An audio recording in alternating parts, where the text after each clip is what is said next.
Phinde ngibingelele bangcwele nabaqala ukuzivakashela. Siyabamukela egameni likaJesu. Amen. Namhlanje ngizokhuluma ngethemba elisenza siphile ubungcwele. Amen. Ngizokhuluma ngethemba elisenza siphile impilo engcwele. Ngizocela sivule encwadini kaJohane wokuqala chapter 3, sofunda from verse 1 kuya ku-6.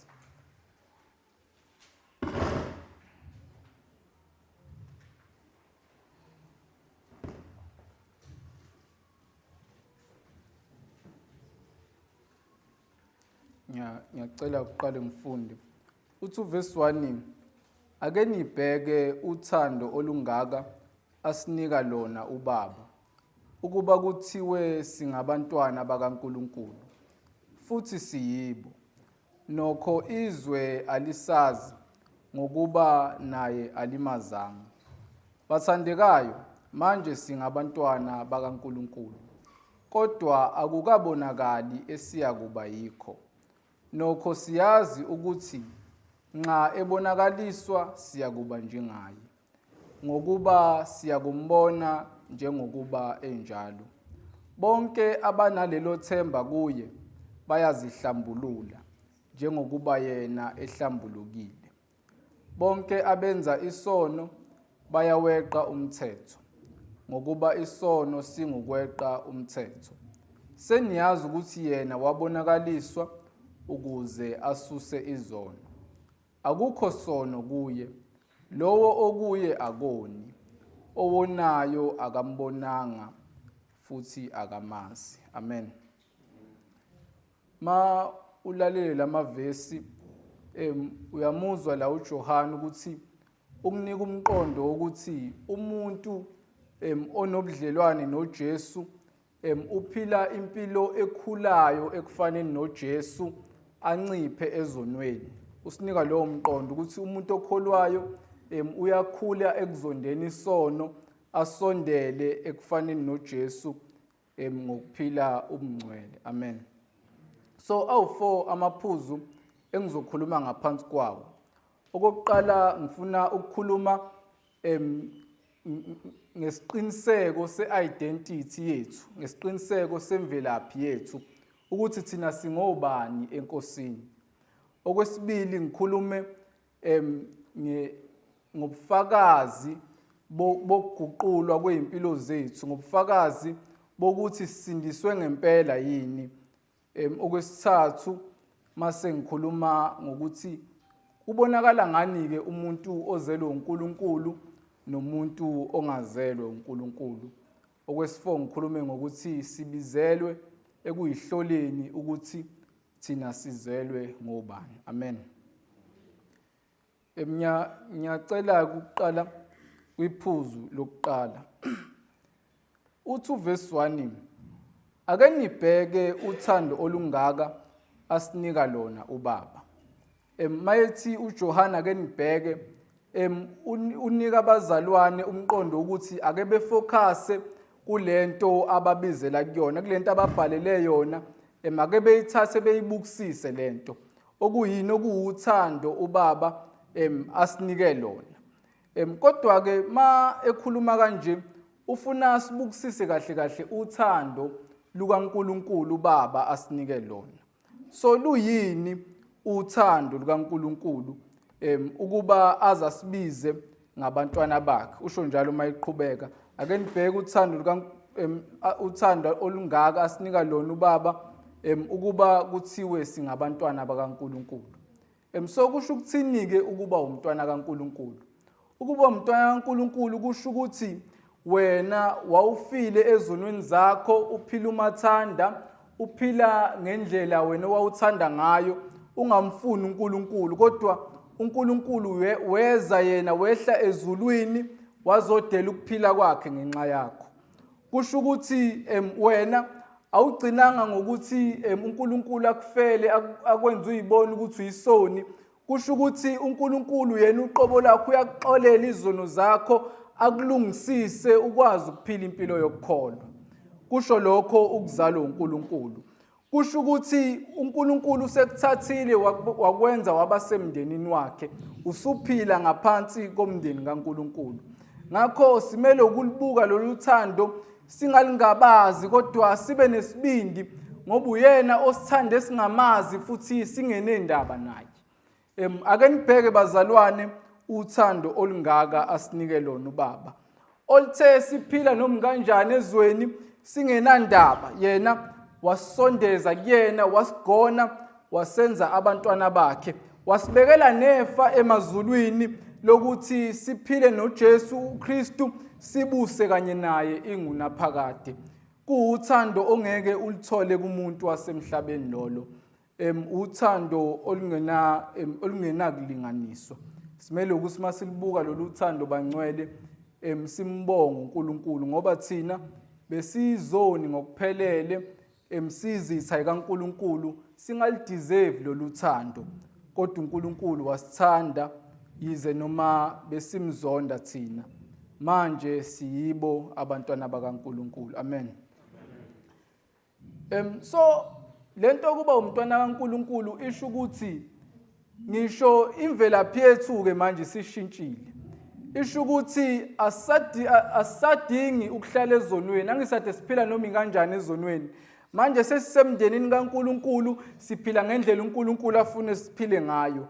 Sesiphile ongakona umndeni kaNkulunkulu, sesinobudlelwano obusha noBaba uNkulunkulu. Akasasiyena nje umdali kuphela nejaji ezizojaja benzokubi, kodwa kuthina usewuBaba.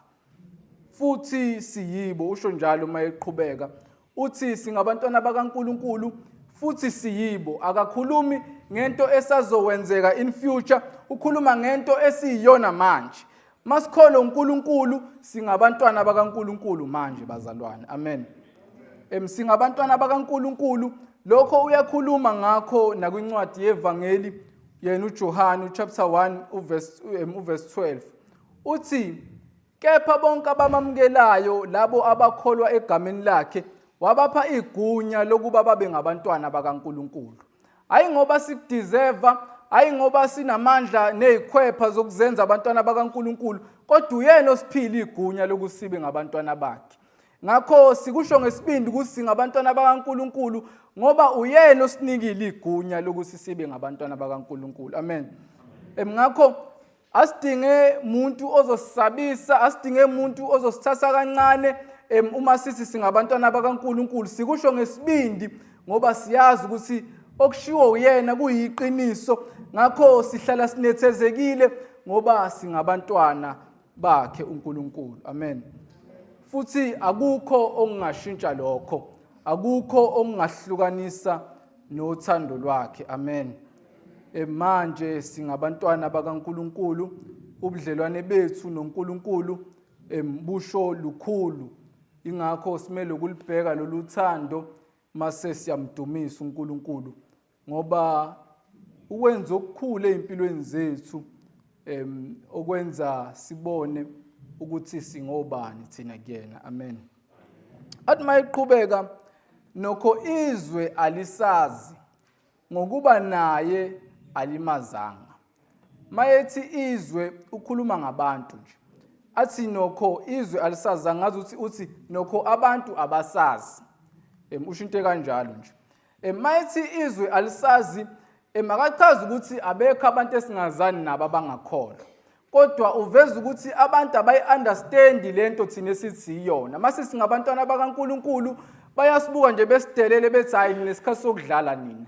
Mase singabantwana bakaNkulunkulu abayikholwa lento esilandelayo, babona umdlalo nje, abayiboni thina lento esiyiyona okweqiniso. Ababoni ukuthi singabantwana bakaNkulunkulu ngendlela eyiqiniso.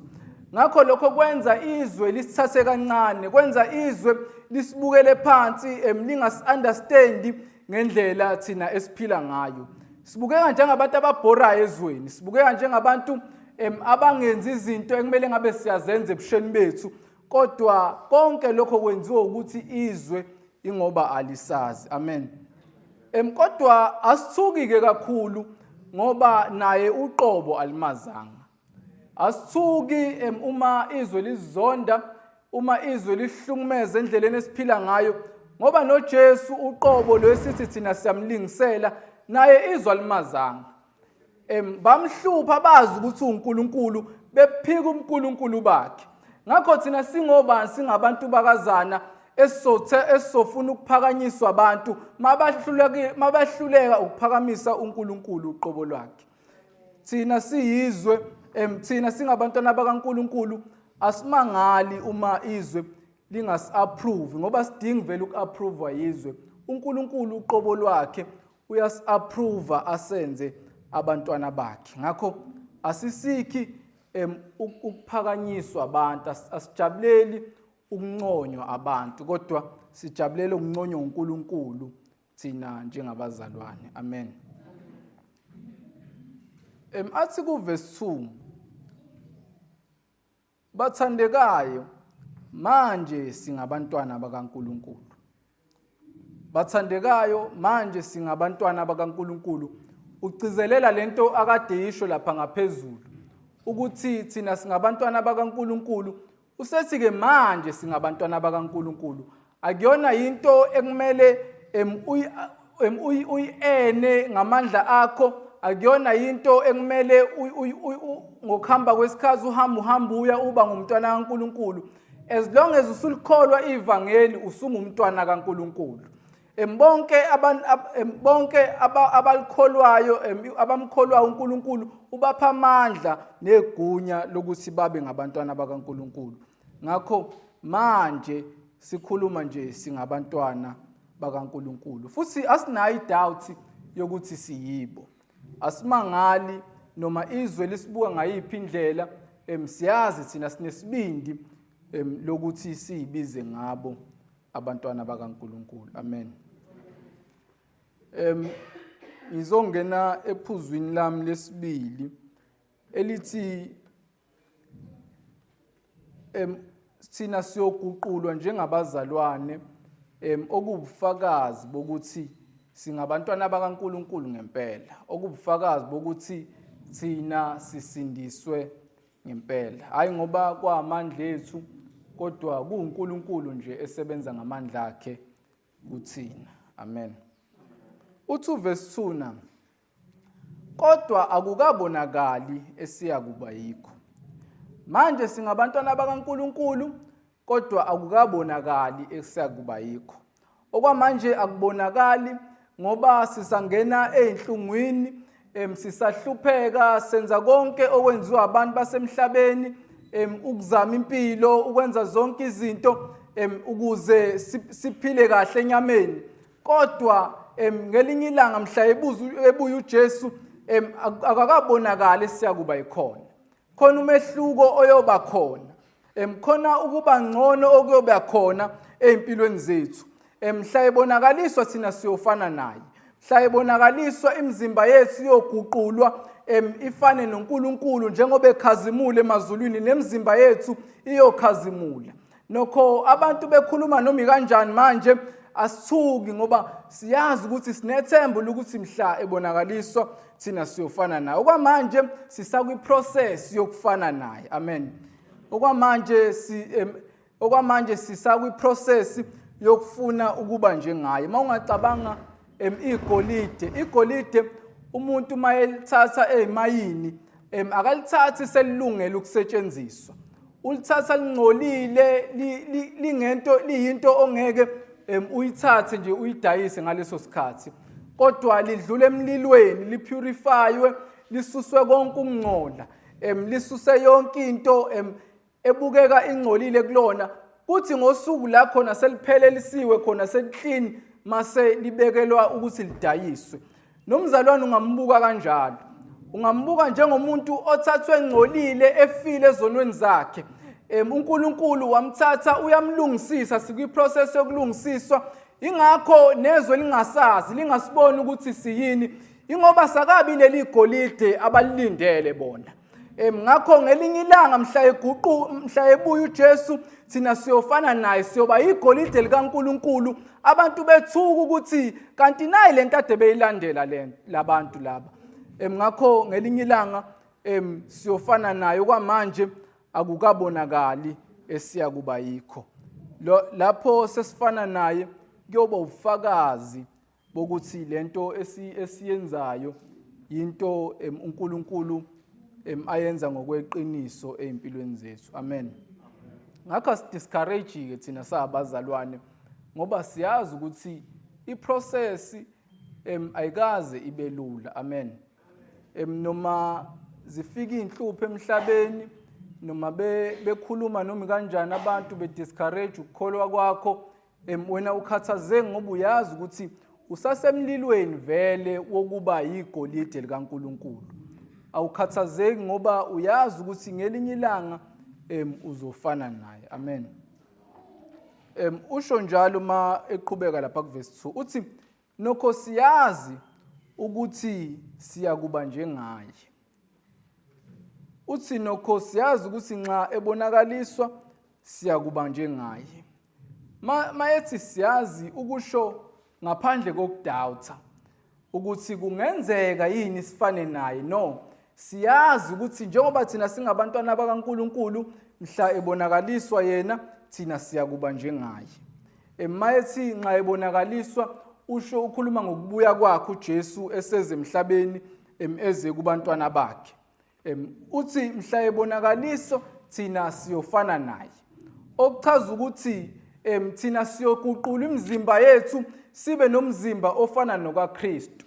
Siyoguqula imizimba yethu sifane naye uKristu uqobo.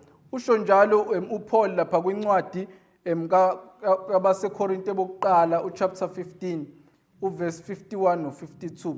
Uthi manje senginitshela imfihlakalo, asiyukulala sonke, asiyukufa sonke, kodwa siyakuguqulwa ngomzuzwana nje, ngokuphazima kweso ngecilongo lokugcina, ngokuba kuyokhala icilongo, abafileyo bavuswe bengenakubola, thina siguqulwe. Abafileyo bayovuswa bengenakubola, thina esisaphila mhla ebuya uJesu siyoguqulwa isimo senyama.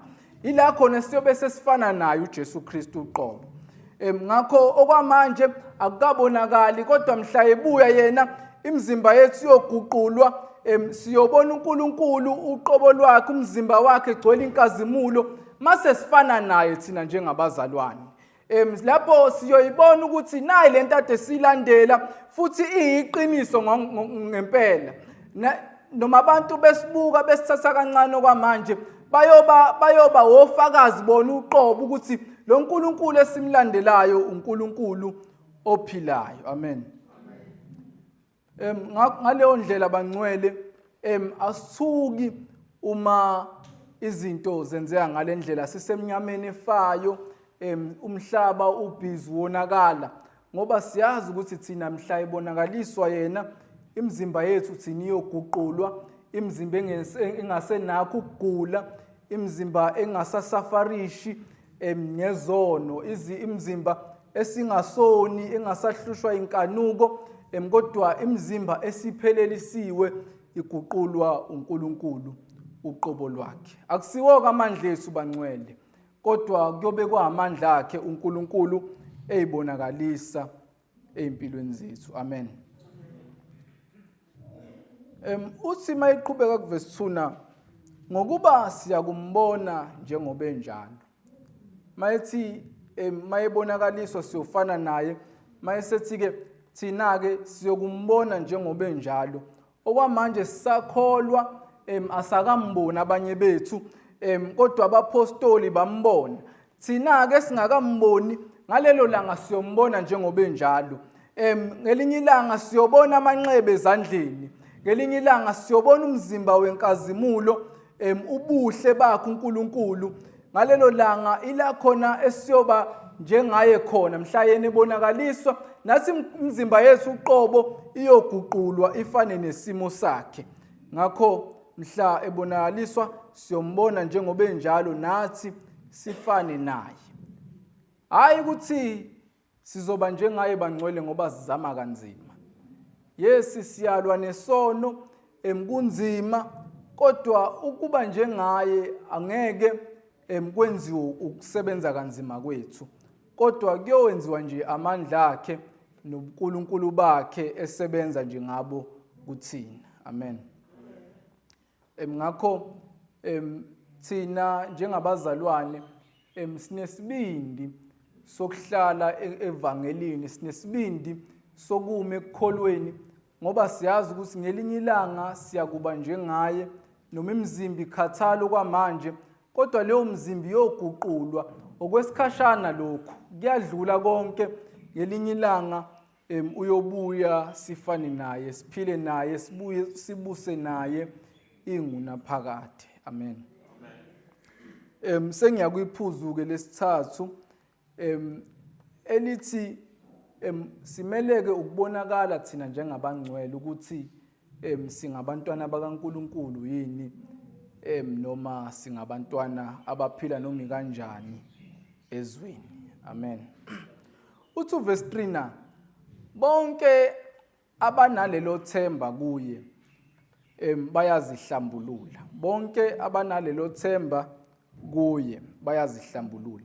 Mayethi abanalelo themba kuye, ukhuluma ngaleli themba phela lokuthi mhla ebonakaliswa thina siyofana naye. Ukhuluma ngethemba lokuthi mhla ebuya nathi siyothola imizimba engcwele, siyophila emazulwini ingunaphakade. Ngakho mayethi labo bantu abanalelo themba bayayihlambulula, ukhuluma into yokuthi bayaqala-ke manje beyeke ukuphila ngendlela izwe elifundisa ukuthi siphile ngayo. Amen. Maye khuluma kanje uveza umqondo wokuthi uveza umqondo wokuthi abanalelo themba bayaqala-ke manje bayizonda isono. Abanalelo themba bayaqala bajahe impilo yobungcwele, bafuna ukuphila impilo engcwele. Abanalelo themba bayaqala bekhule emngcweleni, befune ukufana noJesu. Angeke uthi ufuna ukufana nomuntu kodwa ungalingisi indlela yena aphila ngayo. Ngakho uma ufuna ukufana naye uyaqala manje uyihlambulule ngoba unalo lelo themba ukuthi mhla ebuya yena uyofana naye. Mhla ebuya uyakuba njengaye. Ngakho uyaqala ukuyihlambulule ngoba naye ungcwele uNkulunkulu. Amen. Ngakho abanalelo themba uyababona ngokuthi beqale bephile impilo engcwele phambi kaNkulunkulu, impilo ekhuthaza ngisho abanye abazalwane, impilo ehloniphekile, impilo eyiqiniso. Abaphili inomi kanjani abanalelo themba. Umele ukuyibuza ukuthi empilweni indlela ophila ngayo ingabe unalo yini lelo themba. Alima eqhubeka njengokuba yena ehlambulukile, bayazihlambulula njengokuba yena ehlambulukile. Siyazi-ke bangcwele ukuthi uJesu uqobo uhlambulukile, wafika waphila emhlabeni akaze one, akaze one ngendlela akhuluma ngayo, indlela acabanga ngayo nangendlela azizwa ngayo. Akaze one, uNkulunkulu uqobo lwakhe. Abazalwane bamele ukuyihlambulula ngoku-aim ukufana naye, hayi ukufuna uku-approve yizwe ngendlela abenza ngayo. Ngakho thina njengabazalwane ingabe silandela bani? Ingabe sifuna ukufana nobani? Ingabe masiphila siphila impilo ehlambulukile yini? Ingabe usuku nosuku siyasithatha yini isiphambano simlandele uJesu Kristu, noma siyayiphilela nje noma kanjani ezonweni zethu ngaphandle kokuyihlupha ukuthi sifane naye? Amen. Simele ukuphila ngendlela ekhombisayo ukuthi thina singabantwana bakaNkulunkulu. Khumbula phela ukuthi izwe liphila noma kanjani. Khumbula ukuthi izwe lenza noma yini elithanda ukuyenza ngesikhathi esithanda ukusenza ngaso. Kodwa thina njengabantwana bakaNkulunkulu sinendlela ekumele siphile ngayo. Asiphili noma kanjani, asiphili ngendlela thina esithanda ngayo, kodwa uNkulunkulu usinikile indlela ekumele siphile ngayo, okukhombisayo ukuthi singaphansi komthetho kaNkulunkulu, singabantwana bakhe uNkulunkulu. Sizelwe uyena uNkulunkulu uqobo lwakhe. Ngakho simele ukumlandela phela njengoyise, singaphili engathi sifuna ukufana nomuntu wakamakhelwane, sifuna ukufana noyise, ngakho simele ukulingisela yena uyise uqobo lwakhe. Amen. Ngiyacela-ke ungena kwiphuzu lami lokugcina elesi-4 elithi-ke thina njengabazalwane sibizelwe ekuyihloleni ukuthi ngabe siphila mpiloni, ngabe siphila ngale ndlela uNkulunkulu asibizele kuyona ukuthi siphile ngayo yini. Uthi ku-verse 4, bonke abenza isono bayaweqa umthetho. Bonke abenza isono bayaweqa umthetho. Khumbula thina singabantwana bakaNkulunkulu, sisemndenini kaNkulunkulu. Siyazi ukuthi wonke umuzi unomthetho wakhona, right? Siphila ngendlela uNkulunkulu asibizele ukuthi siphile ngayo. Ngakho siyazi ukuthi umndeni kaNkulunkulu ubizelwe ukuthi uphile ubungcwele.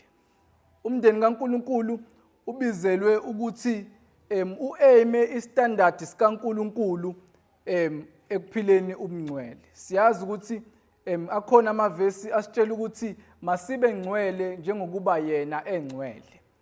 Asiphili njengoba noma kanjani ngoba sibizelwe emndenini kaNkulunkulu, ngakho simele ukuphila njengokuba ephilile yena esasemhlabeni. Sifuna ukuaima indaba yokuphila ubungcwele ngaso sonke isikhathi. Amen.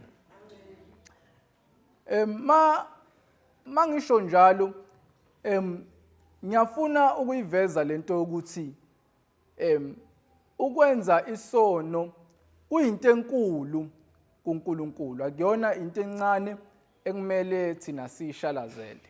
Uyacabanga ubaba kwakhe ubeka umthetho and then izingane zakhe ziyaweqa nje kube ngazi ukuthi akashongo lutho.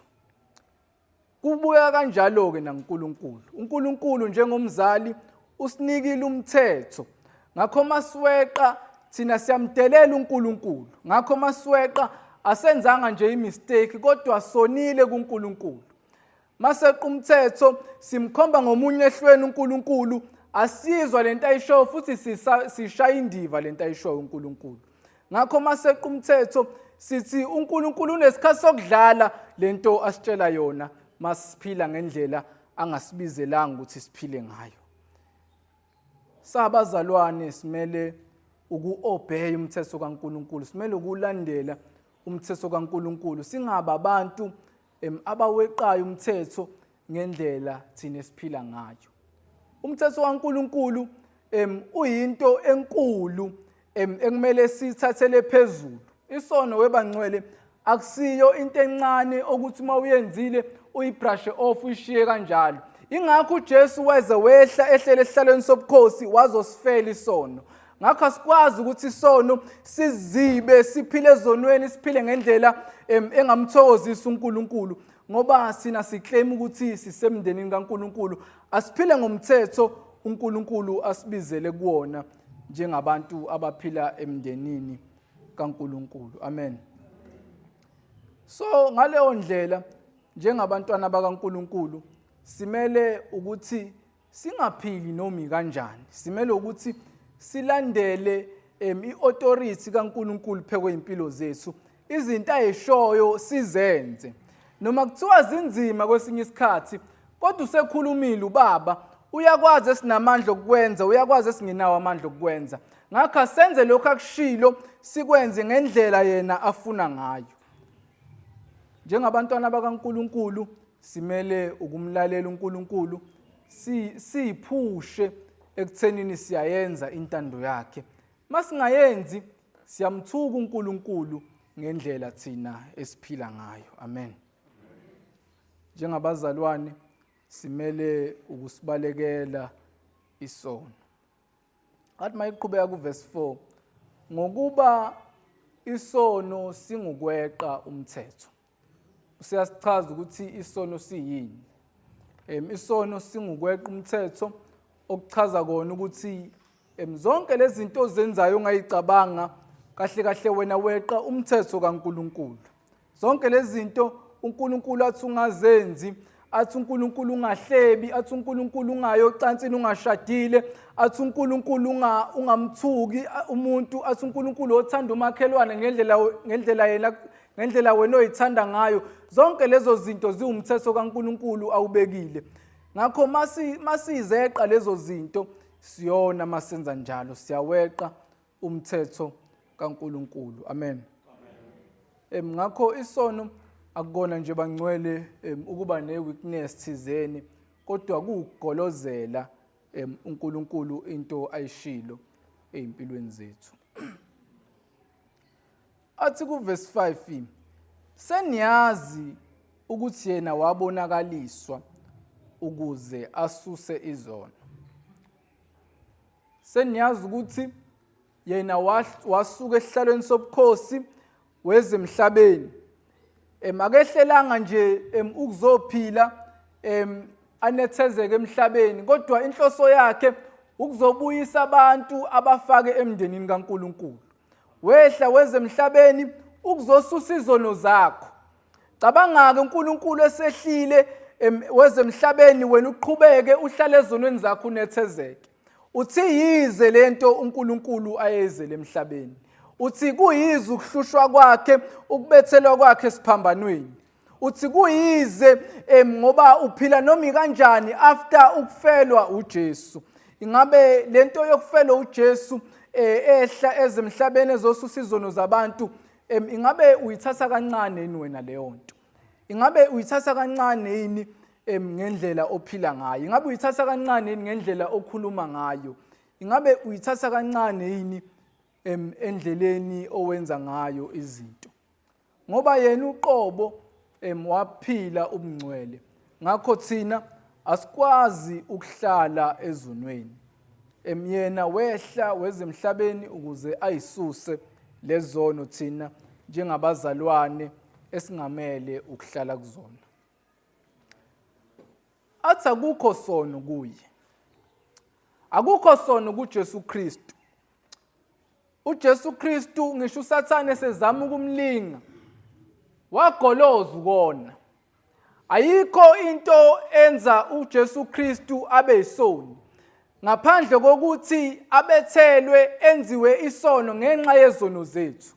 Ngamanye amazwi uJesu Kristu ubeclean ngayo yonke indlela. Akasazi isono ngokuphelele uJesu Kristu, kodwa wathatha ubukhosi bakhe wabeka phansi ukuze asuse zakhe izono. uJesu Kristu wathatha isihlalo sakhe sobukhosi washiya wehla wezemhlabeni ukuze azosusa izono kungekho sono kuye. Ayikho into thina esingamnemba ngayo njengabantu uJesu efumaneka isono.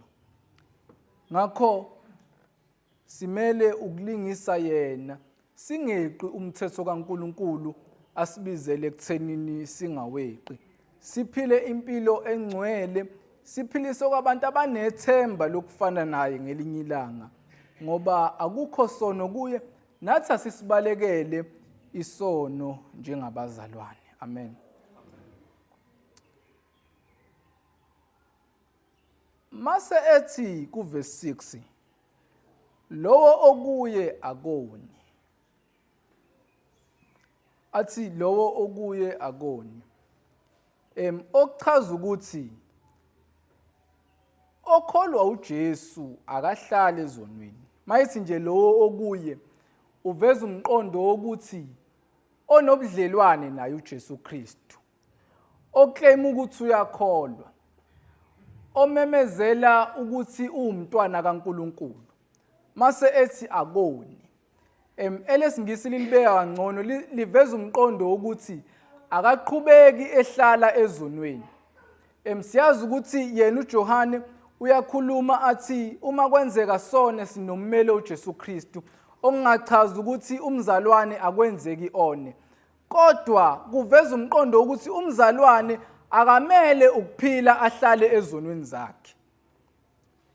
Ngakho okuye akoni, okuye akaphila umathanda, okuye akanethezeki ezonweni, okuye uyafuna ukufana noKristu, alandele i-lifestyle yabangcwele okuphila umngcwele, akalandeli i-lifestyle yasezweni. Akafuni ukuphakanyiswa abafana elokishini, akafuni ukuphakanyiswa osisi, kodwa uphila impilo edumisa uKristu Jesu. Ngakho okuye akoni, uyazonda isono. Ozelo uNkulunkulu uyasibalekela isono, akaphili ezonweni. Ngakho singacashi bangcwele ngendaba yokustrugglisha ezonweni sithi sidlala ama-habits, sibe sihlele ezonweni sinethezekile. Siyazi ukuthi umzalwane kumele egcine esukile, kumele egcine ephelile empilweni yokuphila isono. Siyazi ukuthi umzalwane kumele ukuba isibonelo ngisho kubantu abangakholwa endleleni aphila ngayo. Ngakho okuye akoni. Asima eqhubeka, owonayo akambonanga futhi akamazi. Okuchaza yona lento yokuthi oqhubekayo ohlele ezonweni uyafana nomuntu ongambonanga. Yena abapostoli bambona, babona ngendlela aphila ngayo. Ngakho bayamazi. Khona nabantu abangakholwa futhi abambona. Okungachazi ukuthi lokuthi akambonanga chaza ukuthi kumele uzumbone ngamehlo ukuze ungoni. Kuchaza ukumbona njengoNkulunkulu owenza umehluko empilweni yakho.